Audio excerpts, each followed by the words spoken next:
யூனிவர்சிட்டிக்கு போறது எப்படின்றதும் எனக்கு கஷ்டம்னு தெரியும். யூனிவர்சிட்டி விட்டு வெளியால வர்றது இவ்வளவு கஷ்டம்னு தெரியும்.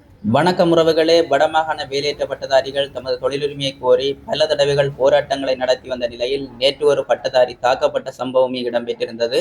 இந்த நிலையில் கௌரவ பாராளுமன்ற உறுப்பினர் அர்ச்சுனா ராமநாதன் அவர்கள் வேலையற்ற பட்டதாரிகளுக்காக வீதியில் இறங்க தயார் என்ற கருத்தினை வெளியிட்டுள்ளார். ஓலவலுக்கு கூட மழைக்கு 10ஆம் ஆண்டுக்கு கூட மழை கொள்ளுங்காத கண்ட நாயல் போடுற போஸ்டரை பார்த்து பொறி பண்ணாத.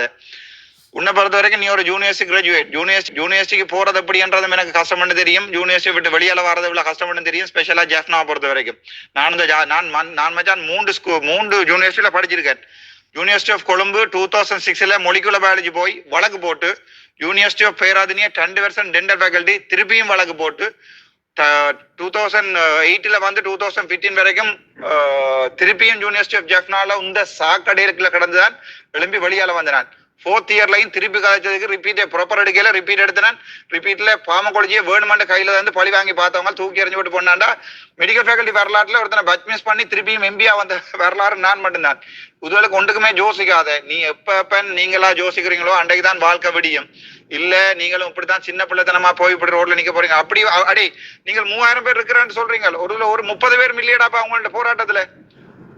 அப்ப வேந்த என்னதுக்கு நீங்கள் என்ன பிரயோசனம்? போராடுறான்டா சொல்லு, நானும் பாறேன். முழு ரோட்டை மறிச்சு போராடுவோம். சுட்டாட்டு நானும் பாறேன். நீ நினைக்கிற அரசாங்கத்துக்கு உதவ செய்யலுமண்டு. இந்த போராட்டங்களை நிப்பாட்டி போட்டு ஏதாவது சுய தொழில்களை செய்யற வழியை பாருங்க. அரசாங்கத்தால உங்களுக்கு ஒன்றுமே வரப்போறது இல்லை. நான் அடிச்சு சொல்லுவேன். நான் உங்களோட போராட்டத்தை நான் மதிக்கிறேன். எனக்கு தெரியும் போராட்டத்தை வந்து அது கொண்டு ஒரு வழி இருக்கு. அப்போ உனக்கு தெரியும். நான் சாவச்சேரி ஹாஸ்பிட்டல் இருக்கேக்குள்ள நான் இவ பார்த்தா சரி வராது வேண்டு தூக்கிட்டு நான் கடைசி அரெஸ்ட் பண்ண வழிகிட்ட போலீஸ்காரன் கதிரையே போட்டிருந்தான்.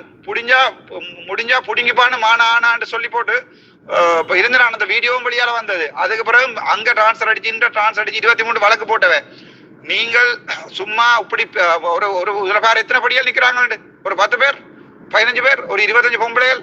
நீங்கள போய் இப்படி ஒன்று இல்லை. அது முதல்ல எல்லாருமே உண்டா சேருங்கோ. உங்களுக்கு கொண்டு ஒரு கொள்ளைய உண்டா வாங்குங்கோ. இப்படி எங்களுக்கு வேலை வந்தா மட்டும்தான் நாங்க நிப்பாட்டோம். அது வரைக்கும் நிக்க மாட்டோம். உண்ணாவிரத போராட்டம் தொடங்குறேன்னு சொல்லி நான் வந்திருக்கிறேன். உங்களோட படிச்சவன் கிராஜுவேட் போய் எம்பி ஆயிருக்கான். எந்த ஒரு மாகாண சபையில மண்டேக்குள்ள சரக்குள்ளவன் போய் எம்பி ஆயிருக்கான்னு யோசிச்சுப்பார். நீங்கள் அநியமா படிச்சு உங்களோட எதிர்காலத்தை நாசமாக்கிடாப்பா. உங்களோட இதுகளையும் நாசமாக்குறீர்கள்.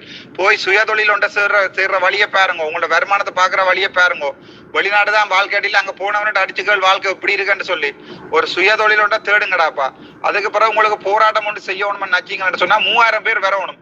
சும்மா 30 பேர் வந்திருந்து போராட்டம் செய்யலாம். வரணும்டா உண்ணாவிரத போராட்டம் ஒன்று ஸ்டார்ட் பண்ணுங்க. நான் இருக்கிறேன் உங்களோட சாகும் வரைக்கும்.